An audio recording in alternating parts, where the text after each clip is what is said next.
প্রিয় শিক্ষার্থী বন্ধুরা, আমি Debashis Jordar, Khulna collectorate public school college তোমাদের সকলকে অনলাইন নবম এবং দশম শ্রেণীর রসায়ন ক্লাসে শুভেচ্ছা এবং স্বাগত।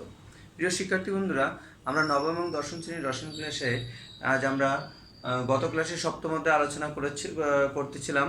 তো সপ্তম অধ্যায়ের আরও যে কিছু অংশ রয়েছে সেগুলো নিয়ে আমরা আলোচনা করব। শিক্ষার্থী বন্ধুরা, আজকে যে বিষয়টা আলোচনা করব সেটা হলো অধঃক্ষেপণ বিক্রিয়া। আমরা গত ক্লাসে জারণ বিজারণ অর্থাৎ ইলেকট্রন স্থানান্তর সম্পর্কে আলোচনা করেছিলাম, প্রতিস্থাপন বিক্রিয়া, সংযোজন বিক্রিয়া এগুলো নিয়ে আলোচনা করেছিলাম। তো শিক্ষার্থী বন্ধুরা, আজকে আলোচনা করব অধঃক্ষেপণ বিক্রিয়া। অধঃক্ষেপণ বিক্রিয়াটা আসলে কি সেটা আমরা জানব। আমরা সাধারণত জানি যে কোনো বিক্রিয়া যখন একটা যৌগের সাথে একটা যৌগ বিক্রিয়া হয়, অর্থাৎ বিক্রিয়া করার পরে সে দ্রবণের মধ্যে যখন কঠিন পদার্থ আকারে তলদেশে জমা হয়, এবং মূলত তলদেশে যদি কঠিন পদার্থ আকারে জমা হয় সেটা অধঃক্ষেপণ বিক্রিয়া বলা হয়। এটা হলো মূল বিক্রিয়া, যে বিক্রিয়া সাধারণত দুই বা ততোধিক যৌগের বিক্রিয়ার কালে কঠিন পদার্থ রূপে তলদেশে জমা হয় সে ধরনের বিক্রিয়াকে অধঃক্ষেপণ বিক্রিয়া বলা হয়, আর যেটা অধঃক্ষেপ হিসেবে পড়ে সেটা অধঃক্ষেপ বলা হয়। তো শিক্ষার্থী বন্ধুরা, আমরা অধঃক্ষেপণ বিক্রিয়ায় এখানে সোডিয়াম ক্লোরাইড এবং সিলভার নাইট্রেট একটা উদাহরণ আমরা এখানে ইউজ করলাম। সিলভার নাইট্রেট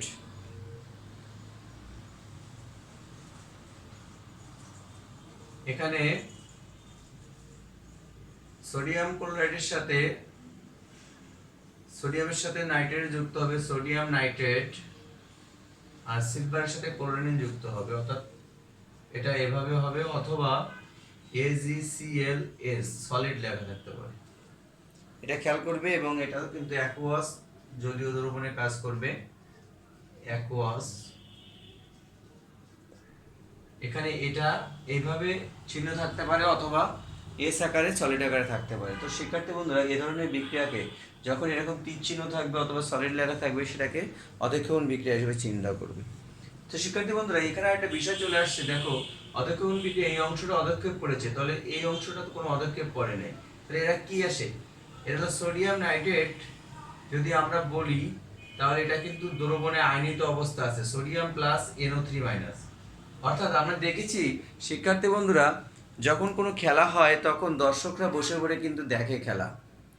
সেখানে দেখা যাচ্ছে যে ক্রিকেটটা দেখছি, অনেক সময় দেখা যাচ্ছে আমার দলীয় দল ভালো খেলছে না, 4 মারছে না, 6 মারতে পারছে না, আবার ভালো বল করছে না। তখন কিন্তু ওই খেলা দেখার যে স্টেডিয়ামে যে খেলা দেখছি আমি, ওখানে বসে শুধু ওই গণ্ডির ভিতরে আমাকে শুধু নিজে নিজে অনুতপ্ত বা অনুশোচনা হতে হবে বা রাগ হবে, সব কিছু নিজে নিজে করতে হবে, কিন্তু কিছু করা থাকে না। যে ভালো খেলছে না কেন, ওরা এই বলটা এইভাবে মারলে মনে হয় ভালো হতো, এইভাবে খেললে মনে হয় ভালো হতো, এই সকল বিষয়গুলো যখন চলে আসে, অর্থাৎ বসে পড়ে দেখা ছাড়া কোনো কাজ থাকে না, এ ধরনের ঘটনাগুলোকে বলা হয় দর্শক। যারা এগুলো করে বা দেখে তাদের বলা দর্শক বলে। শিক্ষার্থী বন্ধুরা, এখানে সোডিয়াম নাইট্রেট হলো তেমন একজন দর্শক, অর্থাৎ দ্রবণে কিন্তু আয়নিত অবস্থা আছে, অর্থাৎ যে সকল আয়নগুলো দ্রবণে আয়নিত অবস্থায় থাকে অর্থাৎ অধঃক্ষেপ সৃষ্টি করে না সেগুলোকে দর্শক আয়ন বলা হয়। সুতরাং শিক্ষার্থী বন্ধুরা, এগুলোকে আমরা দর্শক আয়ন হিসেবে চিহ্নিত করব।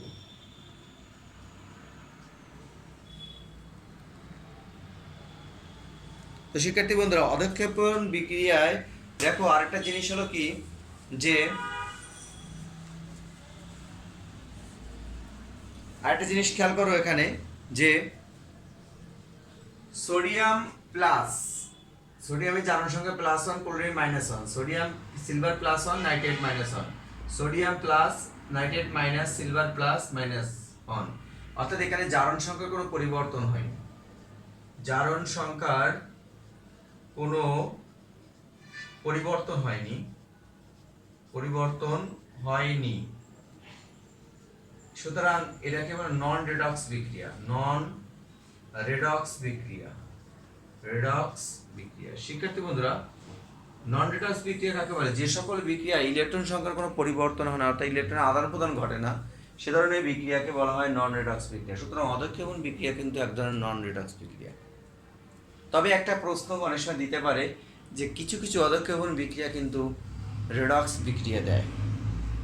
কিছু কিছু অধঃক্ষেপণ বিক্রিয়া, এখানে একটা প্রশ্ন দিতে পারে তোমাদের, অধঃক্ষেপণ বিক্রিয়া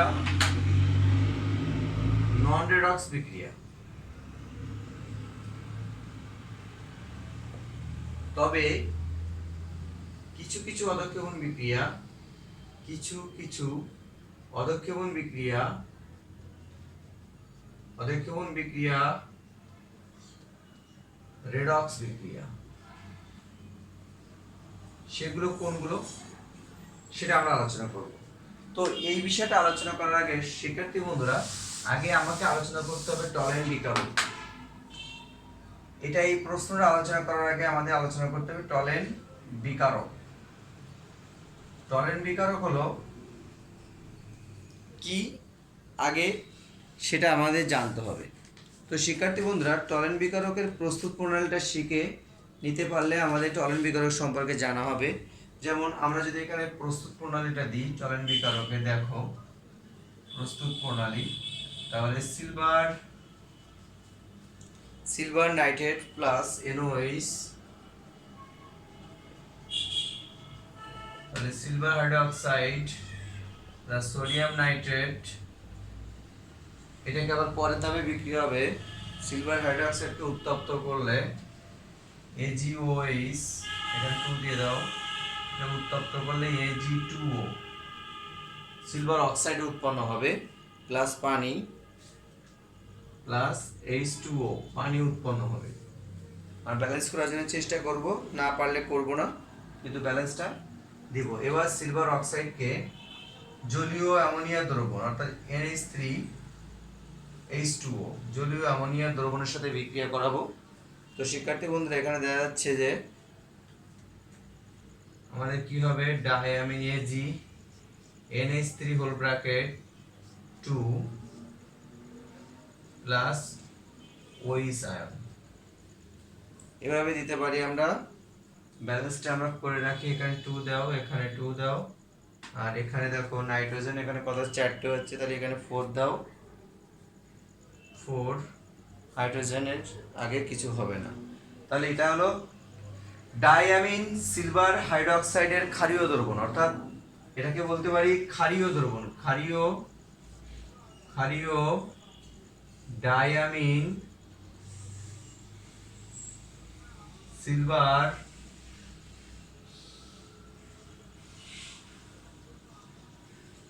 হাইড্রোক্সাইডের দ্রবণ, সিলভার হাইড্রো অক্সাইডের দ্রবণ, ক্ষারীয় ডাইঅ্যামিন সিলভার হাইড্রোক্সাইডের দ্রবণ, ক্ষারীয় ডাইঅ্যামিন সিলভার হাইড্রোক্সাইডের দ্রবণকে আমরা বলি টলেন বিকারক। তো শিক্ষার্থী বন্ধুরা, এখানে একটা প্রশ্ন বললাম যে অধঃক্ষেপণ বিক্রিয়া নন রেডক্স বিক্রিয়া, তবে কিছু কিছু অধঃক্ষেপণ বিক্রিয়া রেডক্স বিক্রিয়া দেয়, অথবা টলেন বিকারক অধঃক্ষেপণ বিক্রিয়া দেয়, অথবা টলেন বিকারক অধঃক্ষেপণ বিক্রিয়া দেয়। এই সকল বিষয়গুলো সাধারণত আসতে পারে, অধঃক্ষেপণ বিক্রিয়া দেয়। দেখো শিক্ষার্থী বন্ধুরা, কিভাবে আমরা এটা আলোচনা করব।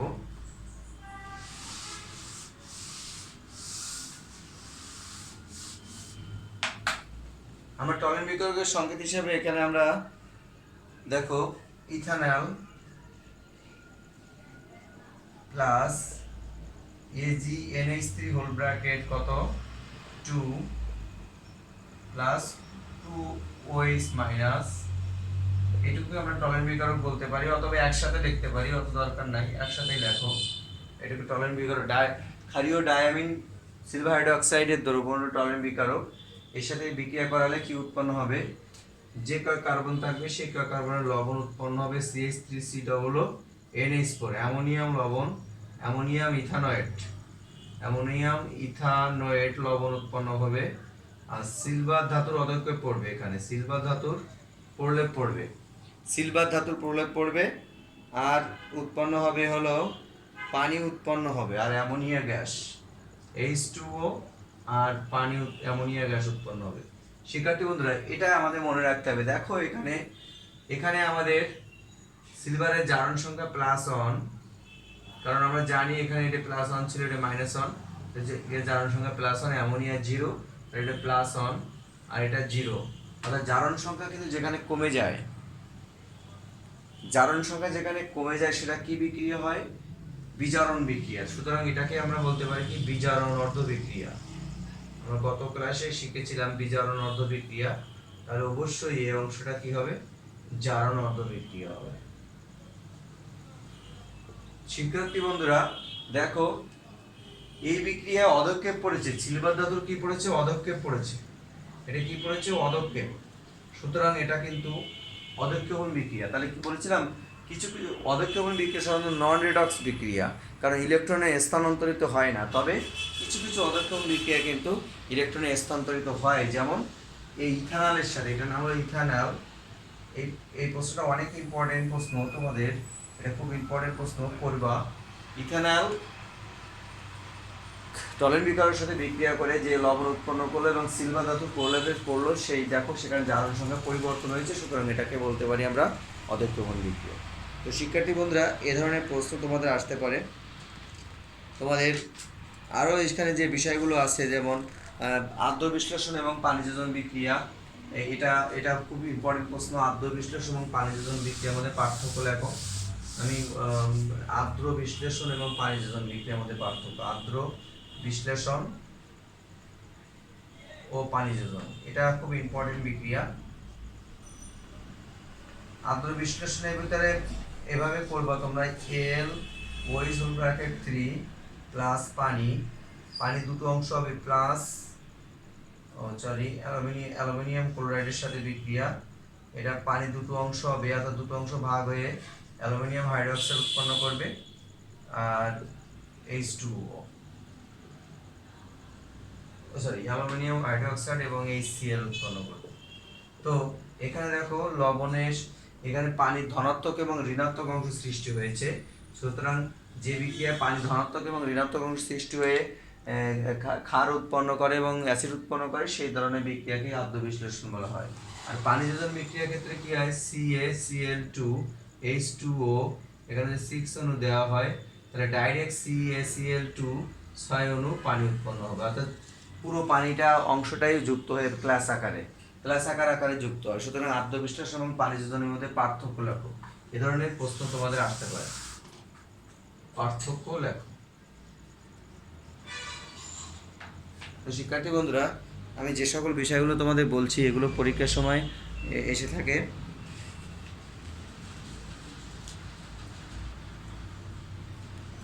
আমরা আরো কিছু বিক্রিয়া শিখবো।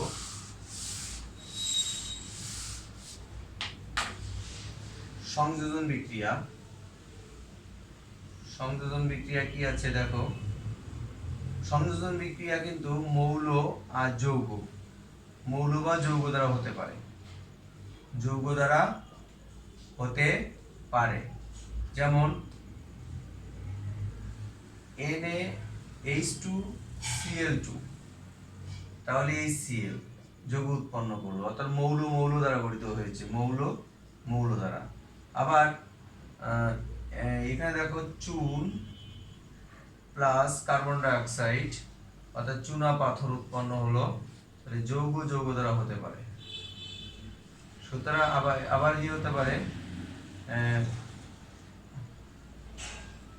দেখো জি হিসেব ApCl2 প্লাস Cl2, অর্থাৎ যৌগ আর মৌল হতে পারে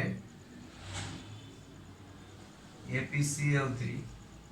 তাহলে সংযোজন বিক্রিয়া মৌল বা যৌগ দুটো হতে পারে, কিন্তু সংশ্লেষণ বিক্রিয়া শুধুমাত্র মৌল দ্বারা হবে। সংশ্লেষণটা কি হবে? শুধুমাত্র মৌল দ্বারা গঠিত হবে, শুধুমাত্র মৌল দ্বারা হবে, মৌল দ্বারা হবে। তো শিক্ষার্থী বন্ধুরা, মৌল দ্বারা বলতে H2Cl2, এটা মিলে বিক্রিয়া করে HCl উৎপন্ন হবে। সুতরাং এটা বলতে পারি আমরা সংশ্লেষণ বিক্রিয়া। সুতরাং সকল সংযোজন বিক্রিয়া, সকল সংযোজন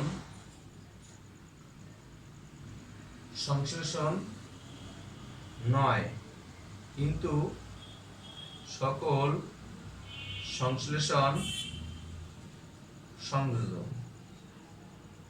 এই জিনিসগুলো তোমাদের পরীক্ষার সময় আসে, খুব ইম্পর্টেন্ট প্রশ্ন, এটাগুলো তোমরা করবে। এরপর বিয়োজন বিক্রিয়া, বিয়োজন বিক্রিয়া কি হয়? সংযোজনের বিপরীত বিক্রিয়া বলা যেতে পারে। সংযোজনের বিপরীত বিক্রিয়া অর্থাৎ সংযোজনের বিপরীত বিক্রিয়া। তো শিক্ষার্থী বন্ধু, সংযোজনের যদি বিপরীত বিক্রিয়া হয় তাহলে চুনা পাথরকে যদি আমরা উত্তপ্ত করি তাহলে চুন পাওয়া যায় আর কার্বন ডাই অক্সাইড পাওয়া যায়, এটা ভেঙে যায়। সুতরাং এটা বলতে পারি আমরা বিয়োজন বিক্রিয়া বলতে পারি। অথবা পানি যখন H2O এখানে তড়িৎ বিশ্লেষণ করলে কি হয়? তড়িৎ বিশ্লেষণ করলে H2 প্লাস হাফ O2 উৎপন্ন হয়, অর্থাৎ হাইড্রোজেন আর অক্সিজেন গ্যাস উৎপন্ন হয়। সুতরাং বিয়োজন বিক্রিয়া এক প্রকার তড়িৎ বিশ্লেষণ বিক্রিয়া। তড়িৎ বিশ্লেষণ বিক্রিয়া। বিশ্লেষণ বিক্রিয়া ব্যাখ্যা করো। বিক্রিয়া ব্যাখ্যা করো। তো শিক্ষার্থী বন্ধুরা, এটা যখন আসবে তখন এই বিক্রিয়া দিয়ে তোমরা ব্যাখ্যা করবে। বিয়োজন বিক্রিয়া এখন এক প্রকার তড়িৎ বিশ্লেষণ বিক্রিয়া, তখন তোমরা এই পানি দিয়ে তড়িৎ বিশ্লেষণ দিয়ে H2 প্লাস হাফ O2 দিবে, দিলে তোমাদের হয়ে যাবে, সংজ্ঞা দিয়ে ব্যাখ্যা করবে। তো শিক্ষার্থী বন্ধুরা, এরপরে যে আছে প্রতিস্থাপন বিক্রিয়া। প্রতিস্থাপন বিক্রিয়া আমাদের কি বলছে?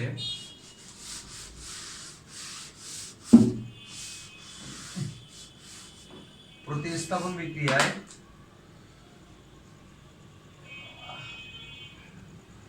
অধিক সক্রিয় ধাতু কম সক্রিয় ধাতুকে প্রতিস্থাপন করে। অধিক সক্রিয় ধাতু বা মৌল, অধিক সক্রিয় মৌল কম সক্রিয় মৌলকে প্রতিস্থাপন করে। কম সক্রিয় মৌলকে কি করে? প্রতিস্থাপন করে। প্রতিস্থাপন করে। যেমন জিঙ্কের সাথে যদি কপার সালফেটের বিক্রিয়া হয় তাহলে জিঙ্ক সালফেট প্লাস কপার উৎপন্ন করে, একে ট্রান্সফার করে জায়গা দখল করে। এই ধরনের বিক্রিয়াকে বলা হয় প্রতিস্থাপন বিক্রিয়া। তো শিক্ষার্থী বন্ধুরা, আজকে আমরা অনেকগুলো বিষয় শিখলাম। প্রথমত শিখলাম অদক্ষবন বিক্রিয়া কাকে বলে, অদক্ষবন বিক্রিয়া নন রিডক্স বিক্রিয়া কেন, কারণ ইলেকট্রন স্থানান্তরিত হয় না। এরপরে শিখলাম যে কিছু কিছু অদক্ষবন বিক্রিয়া রিডক্স বিক্রিয়া দেয়, যেমন টলেন বিকারক। টলেন বিকারক কি এবং প্রস্তুত প্রণালী শিখলাম। তো শিক্ষার্থী বন্ধু, এরপরে আসলো কি সংযোজন বিক্রিয়া। সংযোজন বিক্রিয়া কাকে বলে? মৌল দ্বারা হতে পারে, মৌল যৌগ হতে পারে, শুধু শুধু যৌগ হতে পারে। এছাড়া প্রতিস্থাপন আর শিখলাম আমরা যে সংশ্লেষণ বিক্রিয়া, যে শুধু মৌল দ্বারা গঠিত হয়, কিন্তু তাই সকল সংযোজন বিক্রিয়া সংশ্লেষণ নয়, কিন্তু সকল সংশ্লেষণ সংযোজন বিক্রিয়া। তার বিপরীত বিক্রিয়া, সংযোজনের বিপরীত বিক্রিয়া শিখলাম, বিয়োজন বিক্রিয়া শিখলাম, এবার প্রতিস্থাপন বিক্রিয়া শিখলাম। তো শিক্ষার্থী বন্ধুরা, এই বিষয়গুলো প্র্যাকটিস করবে খুব আকারে, কারণ এখান থেকে তোমাদের এক সেট প্রশ্ন আসবে। তো আদ্র বিশ্লেষণ বিক্রিয়া আর পানিযোজন বিক্রিয়ার পার্থক্য লাভের খুব ইম্পর্টেন্ট প্রশ্ন। আমি যেসব টপিকসগুলো তোমাদের বললাম এগুলো তোমাদের বোর্ডে প্রায় এসে থাকে। তো এই বিষয়গুলো তোমরা যেন অবশ্যই ভালো করে পড়ো। আর আমরা আগামী ক্লাসে যেটা আলোচনা করবো লাস্ট ক্ষেত্রে নীতি, করলে আমাদের এই অধ্যায়টা শেষ হবে। শিক্ষার্থী বন্ধুরা, আজকে ক্লাসে মনোযোগ সহকারে শোনার জন্য সবাইকে ধন্যবাদ। আগামী ক্লাসে আমন্ত্রণ জানিয়ে এখানে শেষ করছি। থ্যাংক ইউ সবাইকে।